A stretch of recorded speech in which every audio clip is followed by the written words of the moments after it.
Esta es mi máquina. Se me pone raro.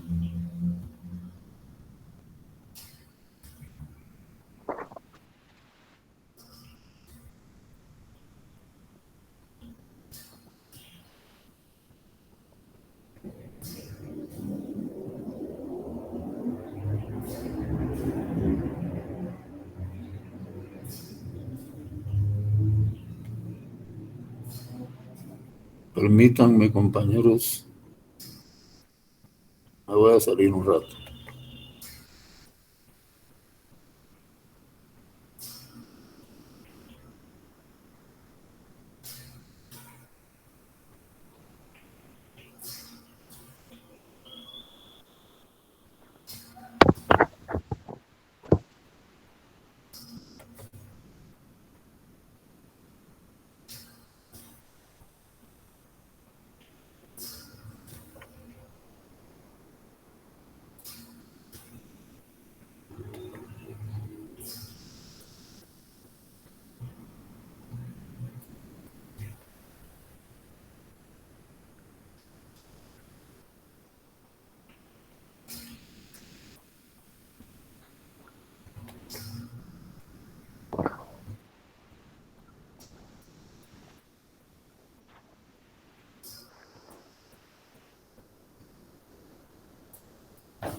Bien, compañeros, me escuchan, ¿verdad?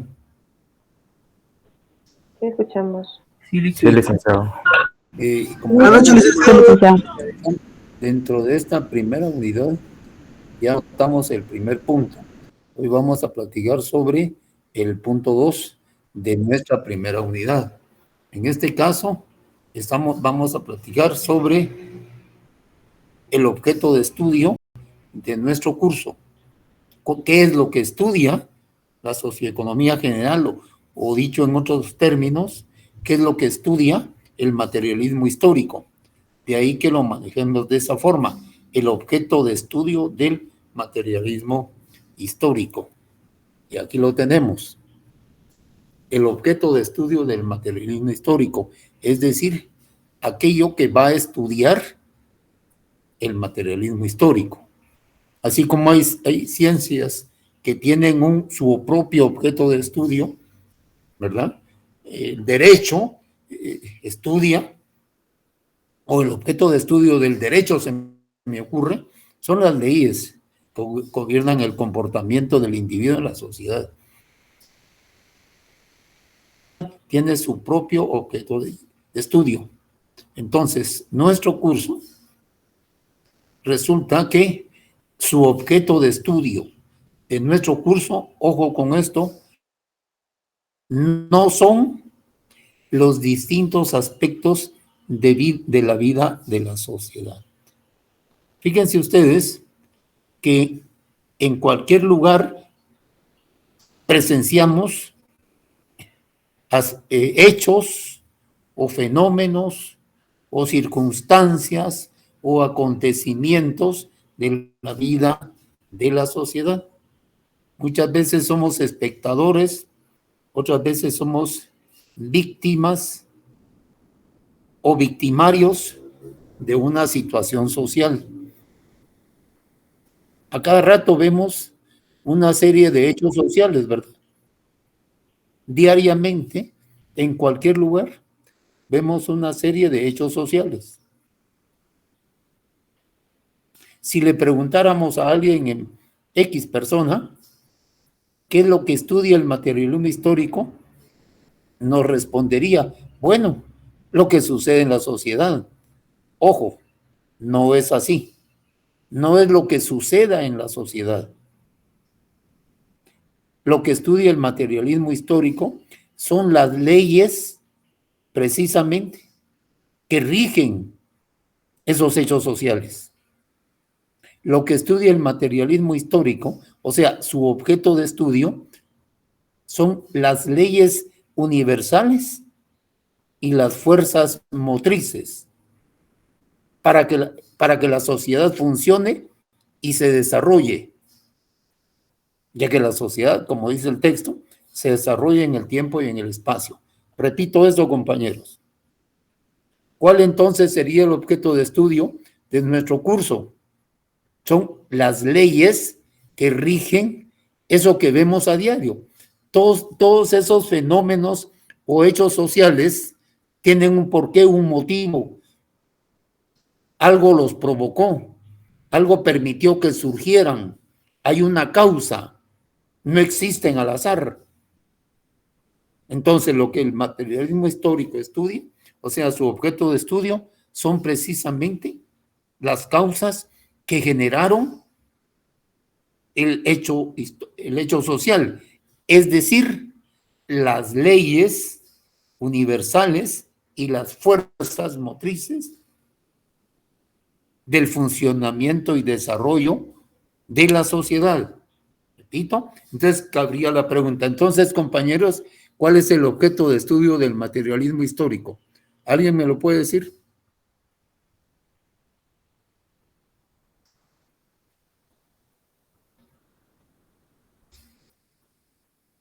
No todos juntos, uno por uno.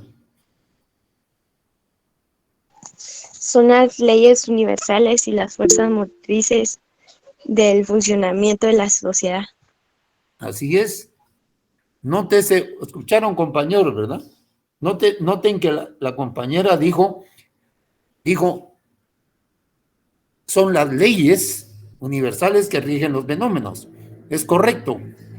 Otro compañero pudo haber dicho, no, el materialismo histórico estudia los hechos sociales. Ahí hay un problema. No es así. Lo que estudia, el objeto de estudio son las leyes que rigen esos fenómenos sociales o hechos sociales.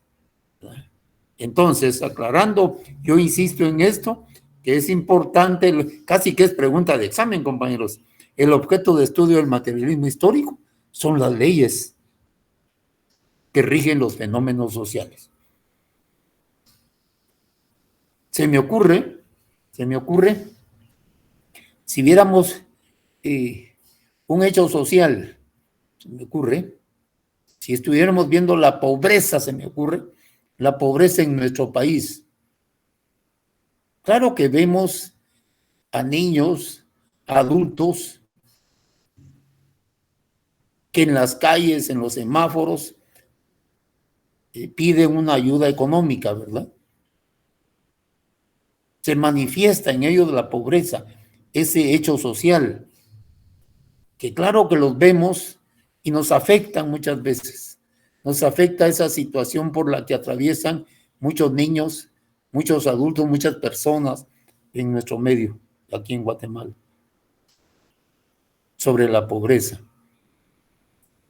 Lo vemos, nos afecta, pero lo que el materialismo está estudiando no es el hecho en sí, sino que lo que permite que ese fenómeno llamado pobreza surja y se desarrolle esa pobreza, se mantenga esa pobreza.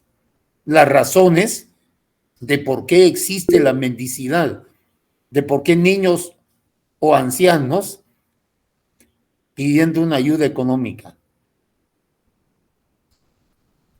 El objeto de estudio del materialismo histórico no es ver ese fenómeno mismo, sino lo que determina, lo que permite que ese fenómeno se dé. ¿Y de qué fenómeno estamos hablando? De la pobreza, de la miseria en nuestro país. Entonces, nuestro curso de estudio, el objeto de estudio es las leyes que rigen, que permitieron que surgieran esos fenómenos, ¿verdad? Las causas de esos fenómenos. Ojo con esto.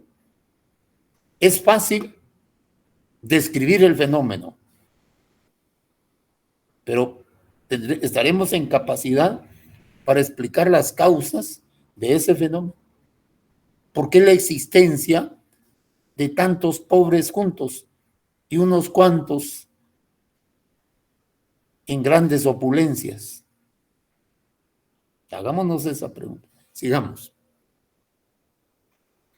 Como estamos hablando de leyes universales y fuerzas motrices, ¿verdad? Que ese es nuestro objeto de estudio. Y aquí tenemos las leyes.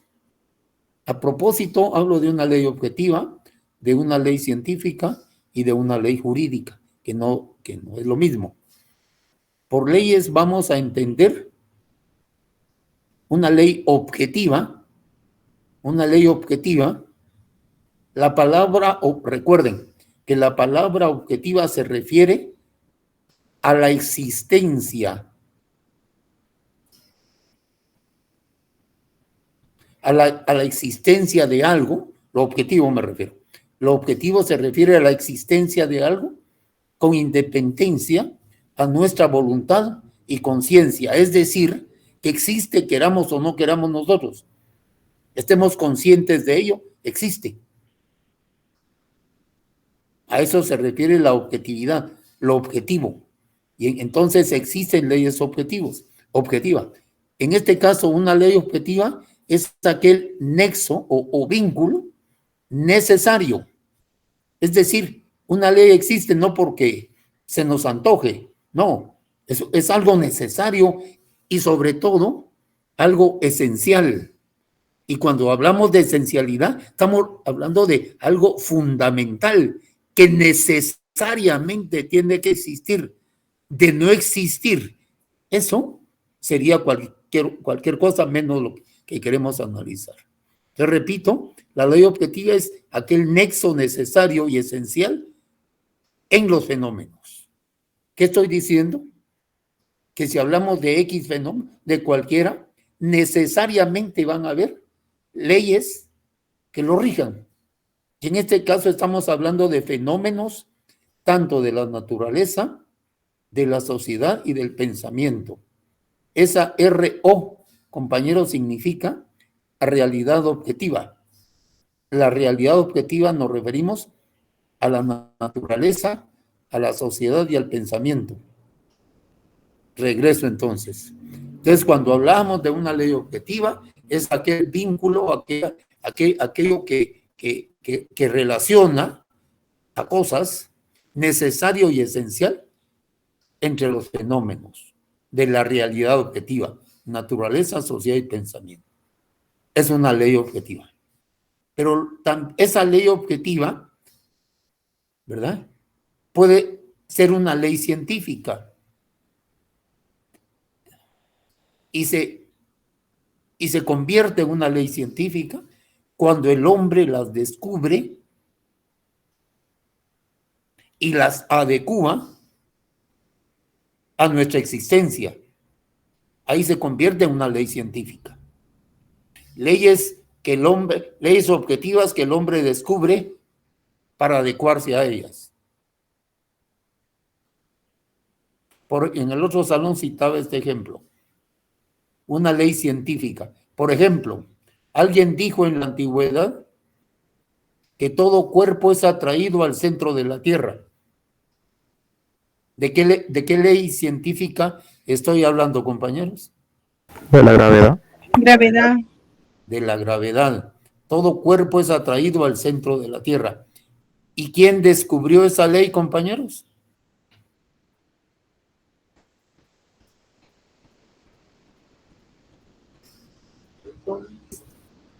¿Se recuerdan? Isaac Newton, exactamente. Es decir, confirmo lo que estaba diciendo. Una ley científica es una ley objetiva descubierta por el hombre. Es decir, que Isaac Newton no fabricó esa ley. Esa existía antes de que existiera Isaac Newton, mucho antes. Lo que hace Newton es descubrirla y presentarla como un teorema. Una explicación adecuada, una explicación científica. Repito, esta ley de la gravedad existía mucho antes de Newton. Y esta es una ley que tiene una existencia objetiva, porque queramos nosotros o no, estemos conscientes, esa ley existe, ¿no? No porque se nos antoje, la vamos a eliminar o no queremos reconocerla, tiene una existencia objetiva. Insisto en esto, cuando hablamos de objetivos es porque tiene una existencia que sepamos o no nosotros, estemos conscientes o no, existe.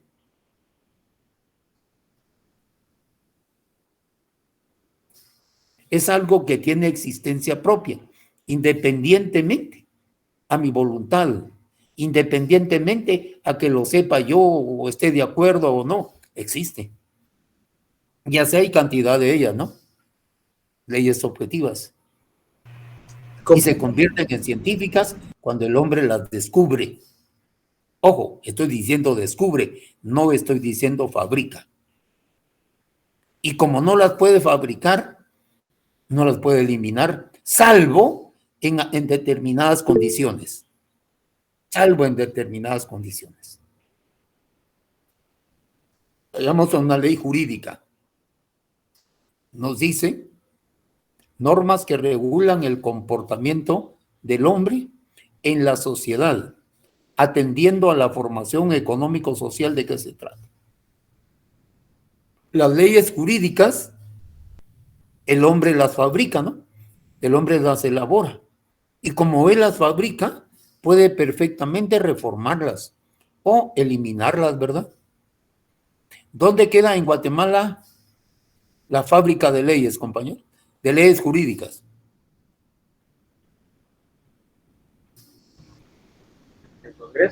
¿El Congreso? En el Congreso de la República. Ahí fabrican las leyes. Ahí las hacen. Y como ellos las hacen, o sea, el hombre las hace, puede reformarlas o eliminarlas a voluntad. Mientras que una ley objetiva no la puede eliminar ni fabricar el hombre. Solo se adecua, las descubre y las aplica. Se adecua a ellas. ¿Voy bien, compañeros? ¿Está claro esto? Sí, licenciado. Veamos, siempre hablando de leyes. Hay leyes que por su esfera de acción se dividen en leyes generales y en leyes particulares. Las leyes, ojo, de acuerdo a su esfera de acción, se dividen en leyes generales y leyes particulares. Es decir, cuando hablamos de leyes generales, nos referimos a aquellas leyes que existen en todas las sociedades. Repito, las leyes generales existen en todas las sociedades. Mientras que cuando hablamos de leyes particulares, estas existen solo en determinadas sociedades. ¿Se entiende, compañeros? Generales para todas las sociedades y particulares para algunas sociedades. ¿Voy bien? El punto B, siempre hablando de leyes. De acuerdo al carácter, compañeros, cuando hablamos de esta palabrita carácter, nos estamos refiriendo a características. De acuerdo al carácter de estas leyes, se dividen de acuerdo a las características, ¿no? Se dividen en leyes de desarrollo y leyes de funcionamiento. Entonces tenemos acá, en esta gráfica, tenemos leyes generales para todas las sociedades, leyes particulares para algunas sociedades, las leyes de desarrollo y hay leyes de funcionamiento. Y esto nos dice bastante.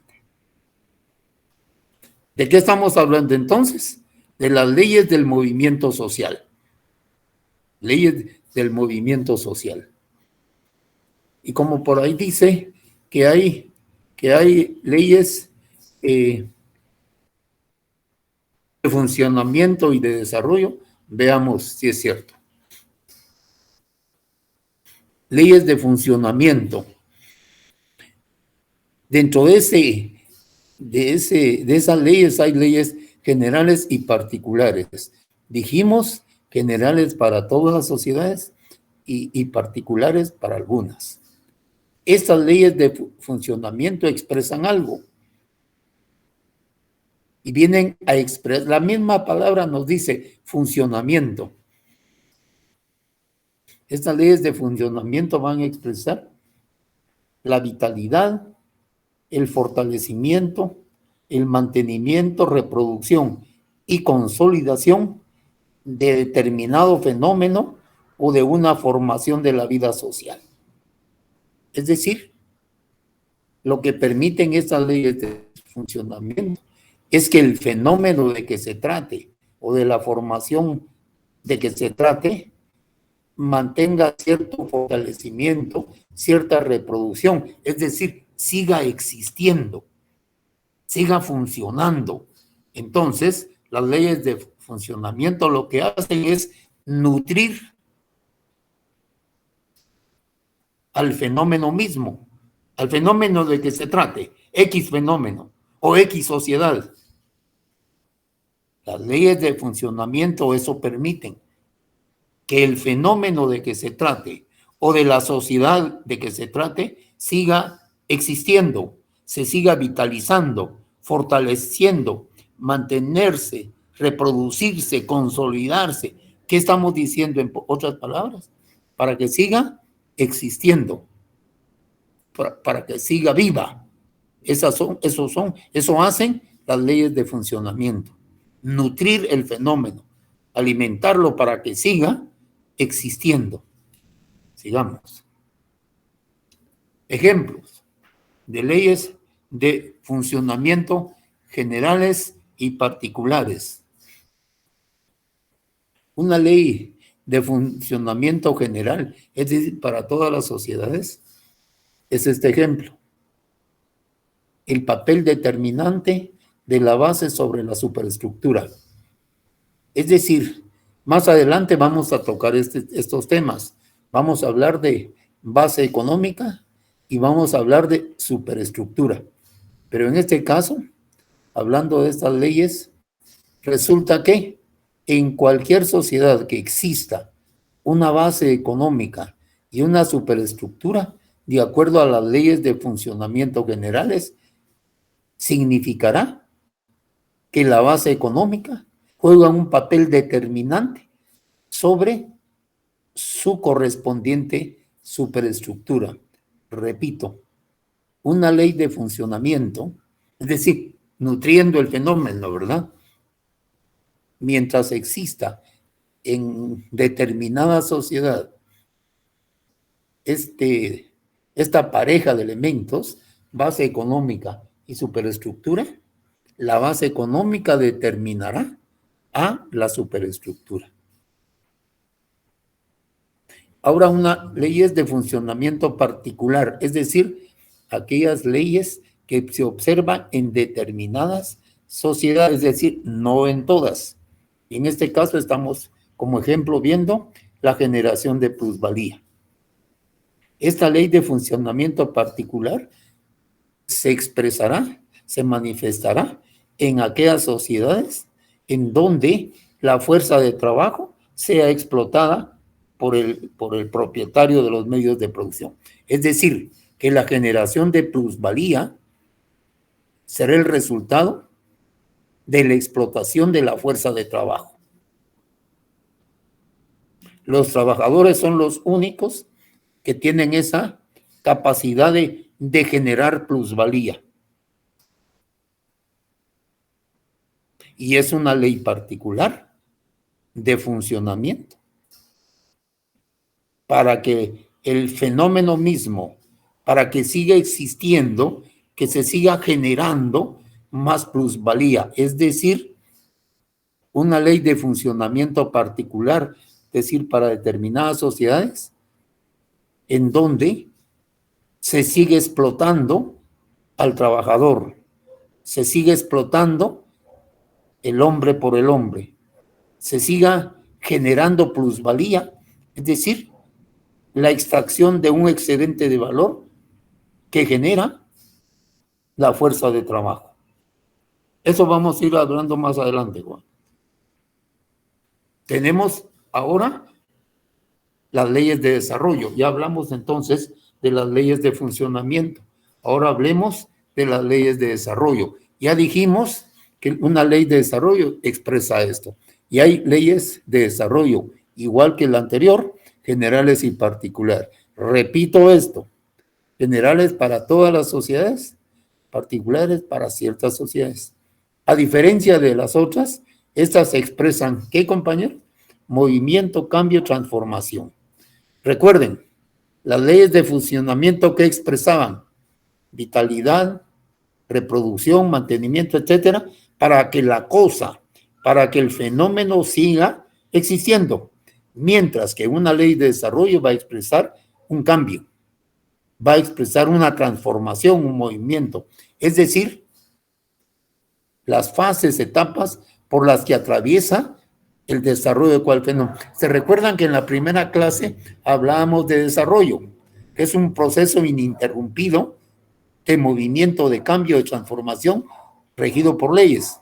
Entonces estamos acá hablando de leyes de desarrollo.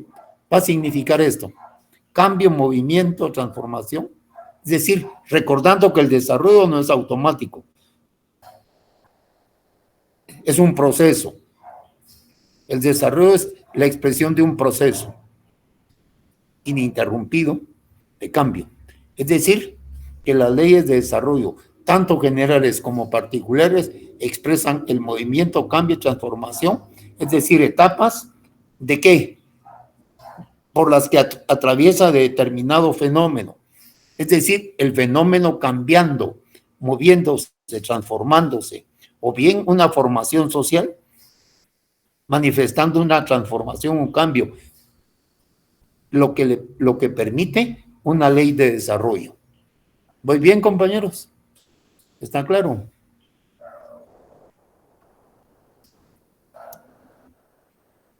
¿Está claro? Sí, licenciado. Sí, licenciado. Ok, sigamos.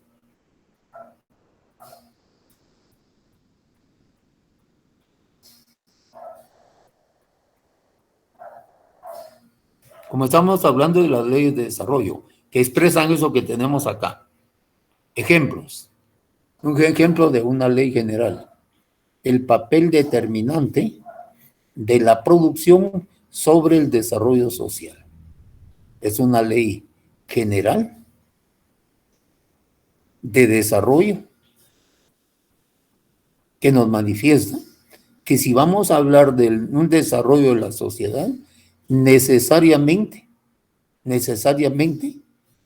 tiene que existir la producción de satisfactores necesarios para la existencia de la humanidad. Entonces viene a ser una ley general de desarrollo el papel que juega la producción sobre el desarrollo social.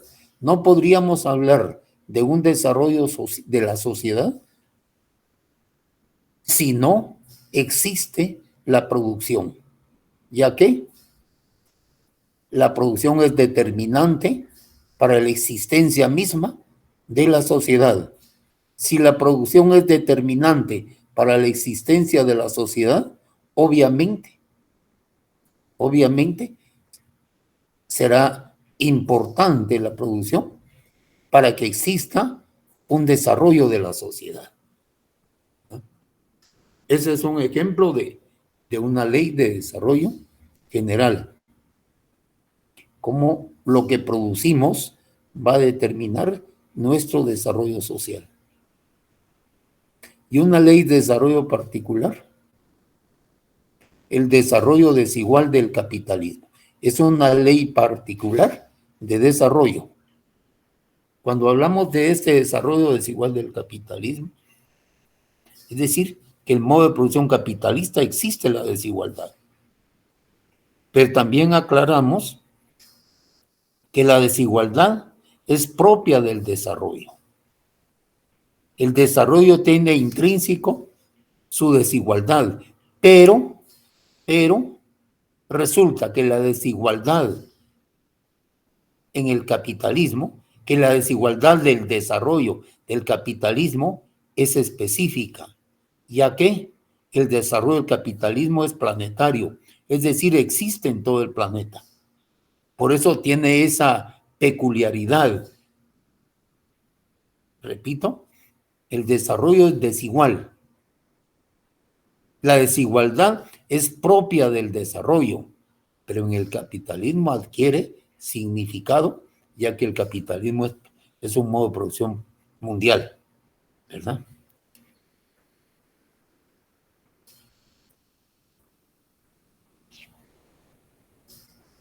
Si hay alguna duda, me la plantean, compañeritos.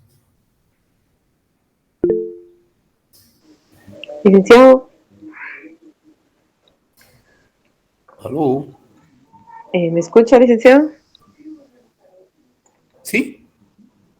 Solo ahorita en la última parte que decía el desarrollo desigual es propio del desarrollo en el capitalismo por... No, mira, estaba mencionando como una ley de desarrollo particular, ¿verdad? Y estaba diciendo que se reconoce, como ahí decía, la desigualdad del desarrollo del capitalismo. Se reconoce que en el desarrollo existe la desigualdad. Sin embargo, el desarrollo del capitalismo es muy específico. ¿Por qué? Porque el capitalismo, es decir, el modo de producción capitalista, existe en todo el mundo. Entonces adquiere singular importancia la desigualdad dentro del modo de producción capitalista. Es decir, que si hablamos del modo de producción capitalista, estamos aludiendo a la desigualdad social. Míralo aquí en Guatemala. Hay ricos y pobres, ¿no? Correcto. Hay quienes están en el poder y se benefician del poder. Mira la corrupción que existe en Guatemala. Es decir, que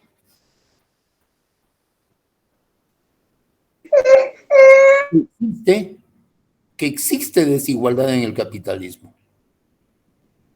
Ricos y pobres, explotados y explotadores, represores y reprimidos. Esa desigualdad social es propia y específica en el capitalismo. A eso me refería.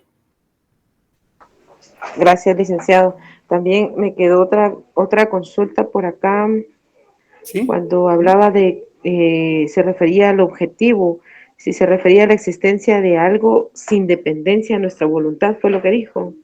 Sí, así es. Okay. Lo objetivo existe con independencia a nuestra voluntad.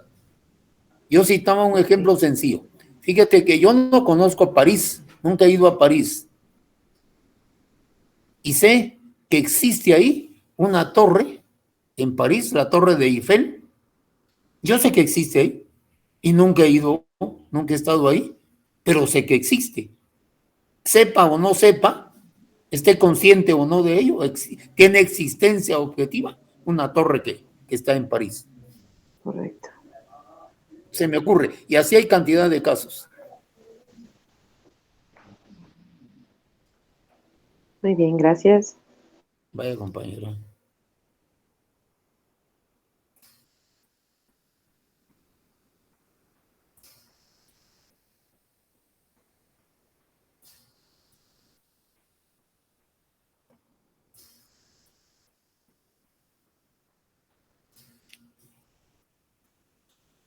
Veamos ahora las peculiaridades y dificultades del estudio de la sociedad.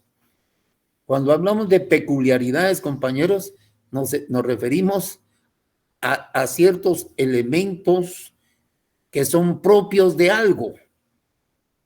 Por ejemplo, si habláramos de un amigo o de una amiga, se me ocurre que tiene ciertas peculiaridades.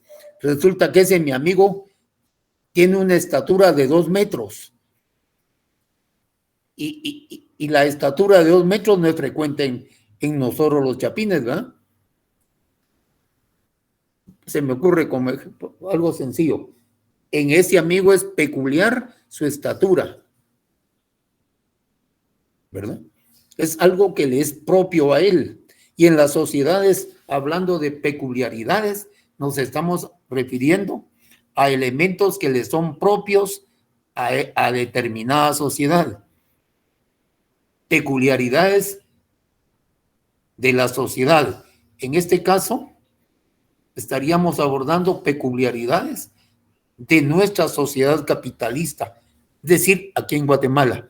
Pero afortunadamente con nuestro curso, no solamente podemos estudiar, analizar, reinterpretar y explicar lo que sucede en la sociedad guatemalteca, sino en la sociedad capitalista, planetaria. De ahí la riqueza de nuestro curso, lo importante de nuestro curso, ¿verdad? Permítanme un segundo.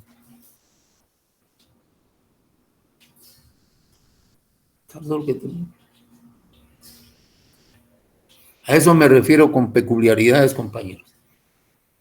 Algo que le es propio, en este caso, a nuestra sociedad. Pero hay una palabrita ahí que a veces nos preocupa. Dificultades del estudio de la sociedad. Es cierto, es cierto.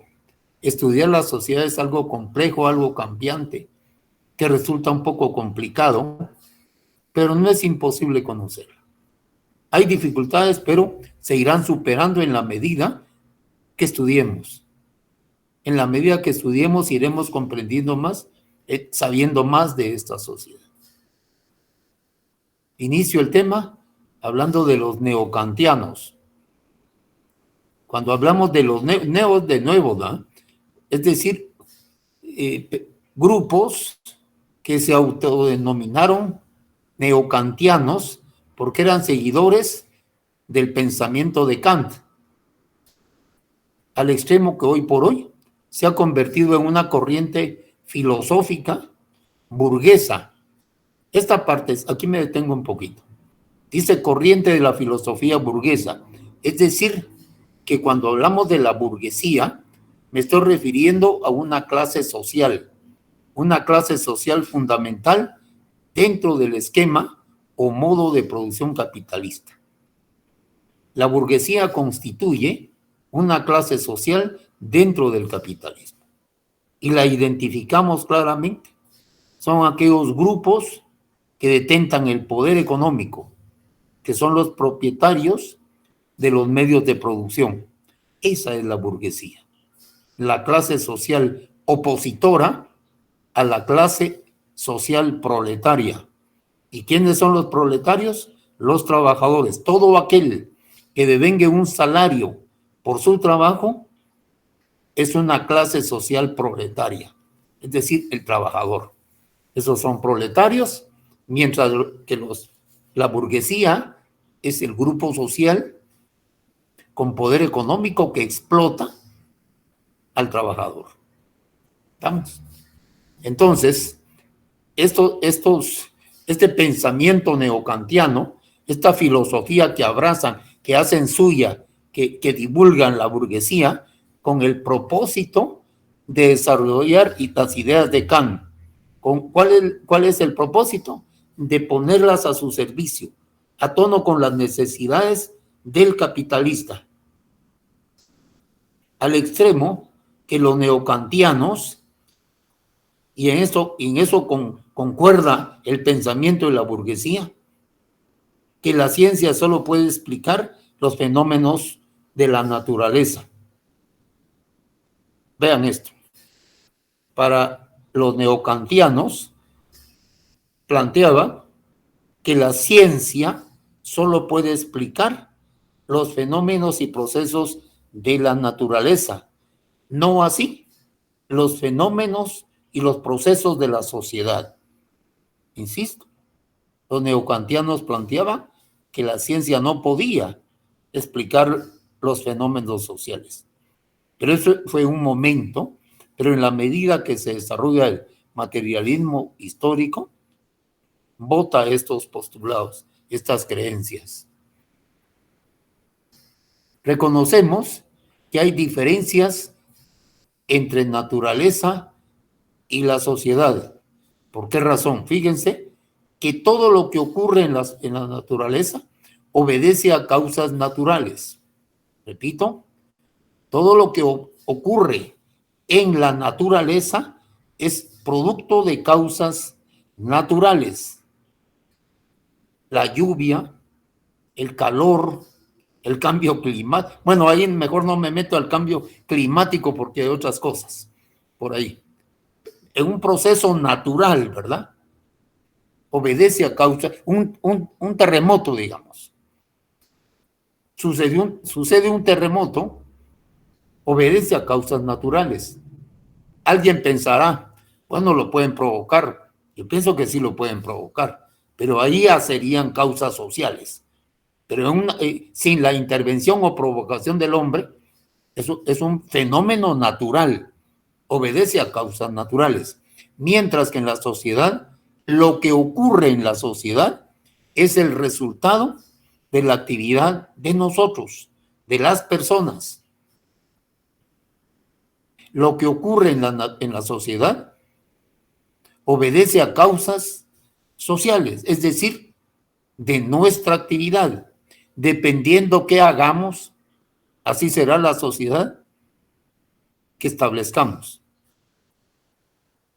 En la naturaleza se observa la repetición en los procesos y fenómenos de la naturaleza, ¿verdad?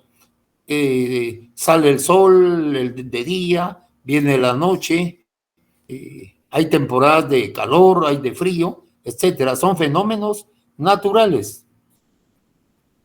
En la sociedad, los procesos y acontecimientos históricos tienen un carácter individual y jamás se repiten.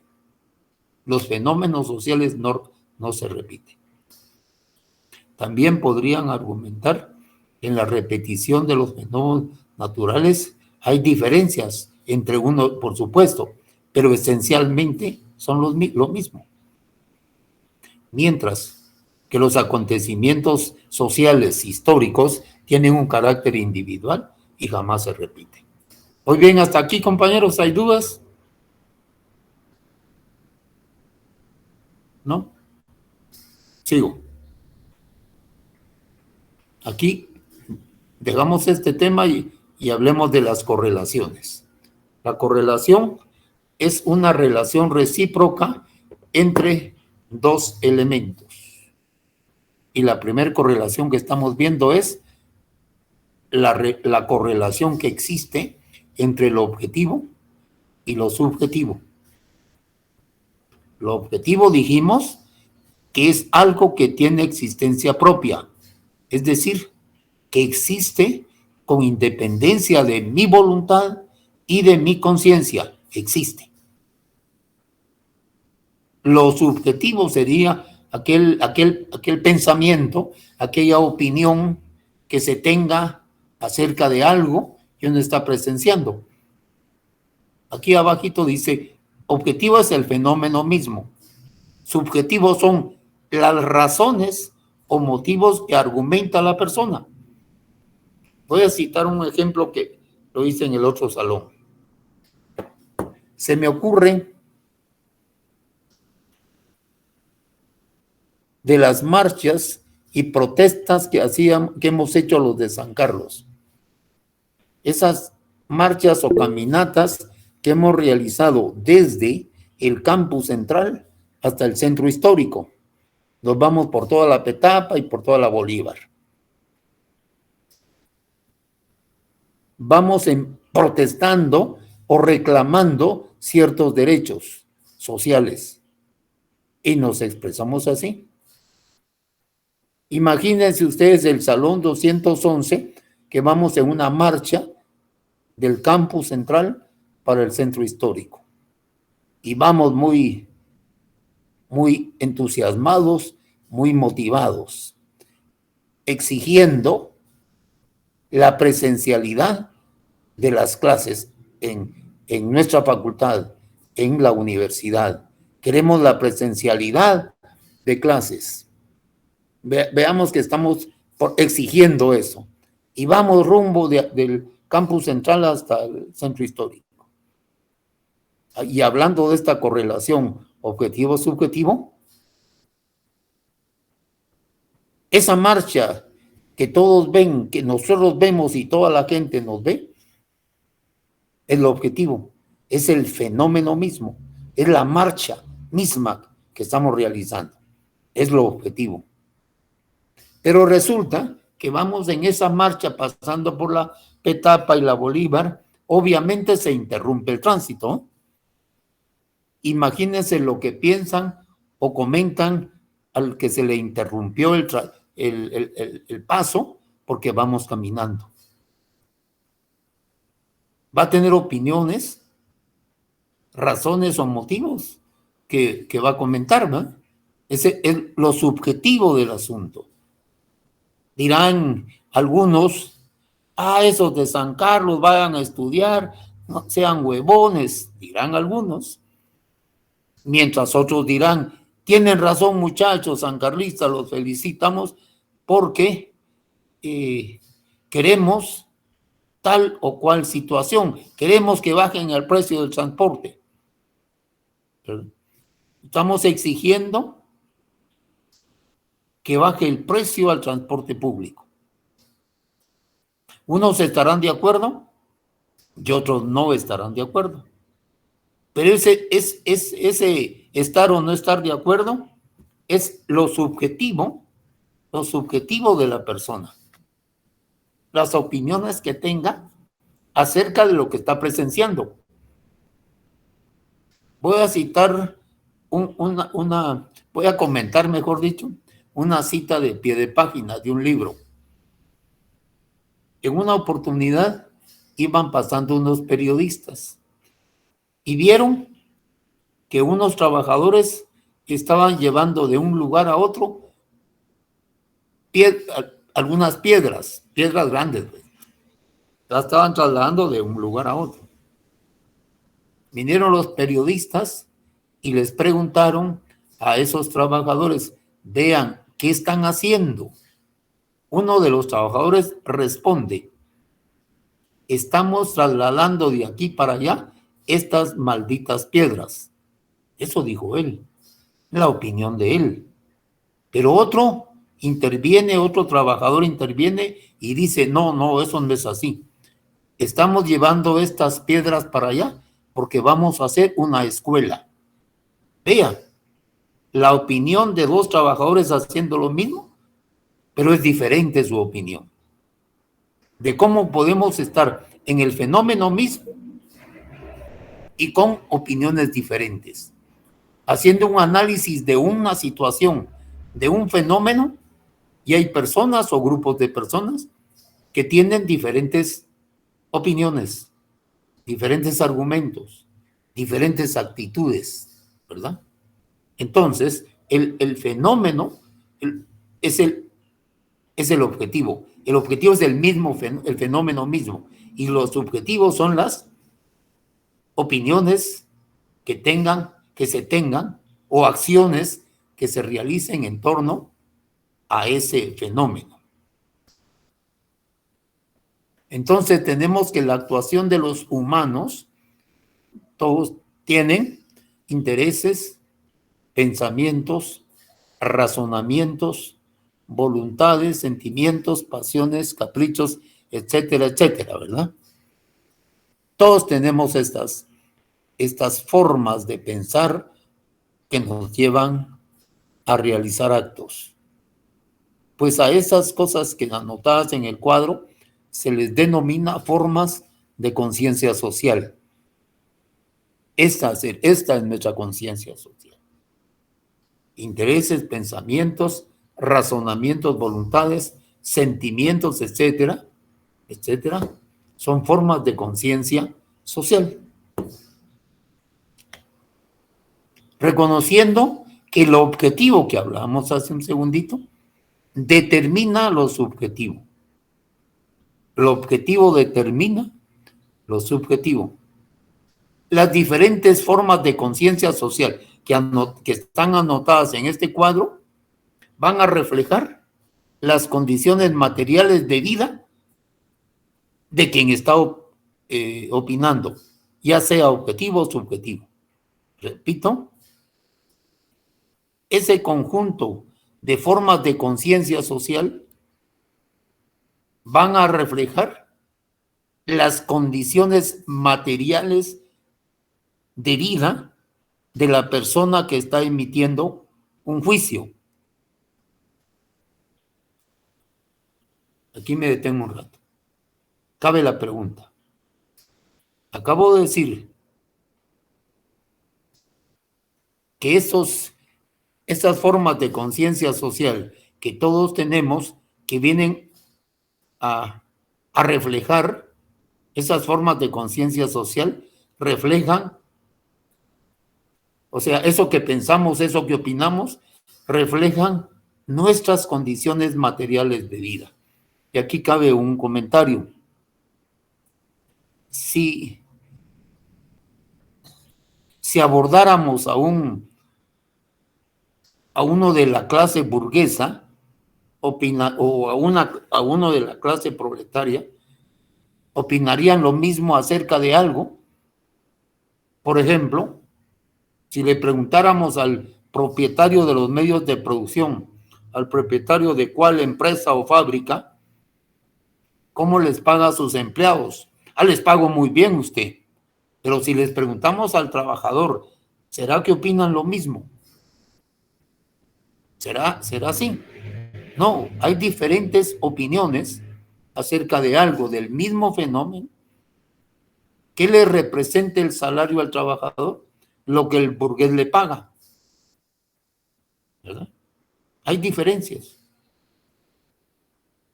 Y esas diferentes formas de conciencia social van a reflejar las condiciones materiales de vida de quien está opinando acerca de algo. Es decir, que las opiniones que tengamos acerca de algo van a ser el reflejo de nuestras condiciones materiales de vida. Si somos proletarios, si nos explotan, si no nos alcanza el salario para una vida digna, si no nos pagan lo justo, tendremos determinada opinión acerca de algo. Mientras que la clase burguesa, que la pasa muy bien, pues no opinará lo mismo que nosotros, ¿verdad? ¿Estamos? Sí, miren este ejemplo que puse. Eso lo anoté. Eso sucedía antes en la San Carlos, compadre. Cuando se quemaban los buses, las camionetas en la entrada de la U, en la Petapa, por protestas al incremento del pasaje. Ahí hubo fuertes movimientos, enfrentamientos, lastimados, golpeados, incluso murieron algunos estudiantes en esas manifestaciones. El ejemplo la quema de una camioneta es algo objetivo, ¿no?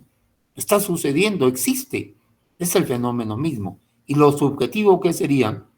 Las razones que impulsaron al compañero a participar, molesto por el precio, en apoyo al grupo, es un pirómano u otros. Molesto por el precio, sí, ya no me alcanza para pagar, me cuesta venir a San Carlos, mucho porque no me alcanza para el pasaje. Otros tal vez pueden seguir con el precio alto, pero pueden apoyar al grupo. Somos amigos, somos compañeros sancarlistas y voy a apoyar al grupo. Pero por ahí hay otro compañero que es pirómano. ¿Saben qué es eso, verdad? Pirómano. No, licenciado. No, licenciado. Aquel compañero o compañera que le gusta pegarle fuego a algo, que lo disfruta, que goza viendo arder una casa.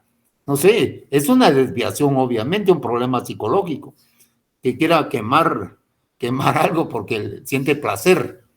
Eso es pirómano, ¿verdad? Entonces, hay compañeros y tal vez de repente participó alguien, ¿verdad? Peguémosle fuego, traigamos la gasolina. Pero de eso no conocía ninguno, solo conocíamos a los que apoyábamos de otra forma. ¿Voy bien, compañeros?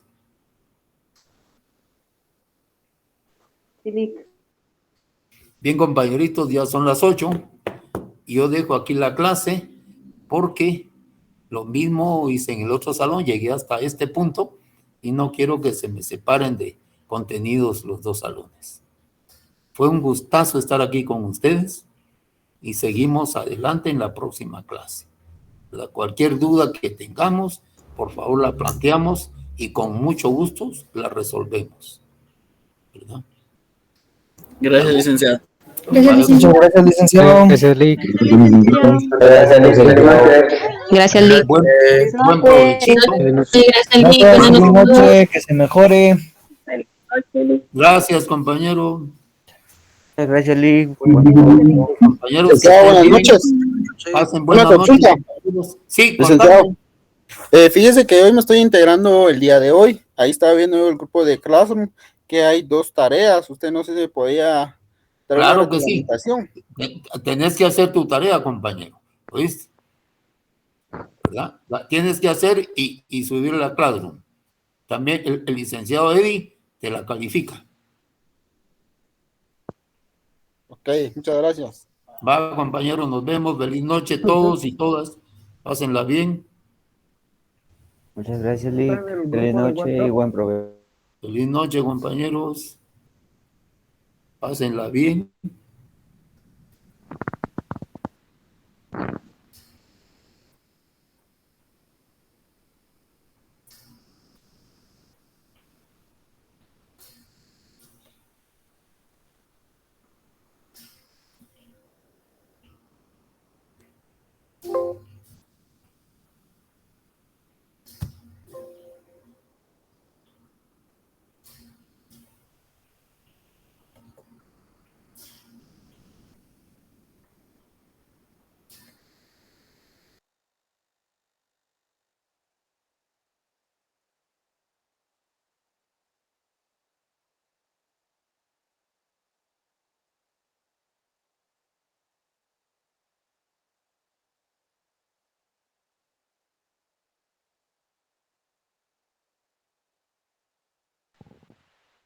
Compañeros, voy a terminar la llamada para todo el salón. Espero hayan llenado su asistencia.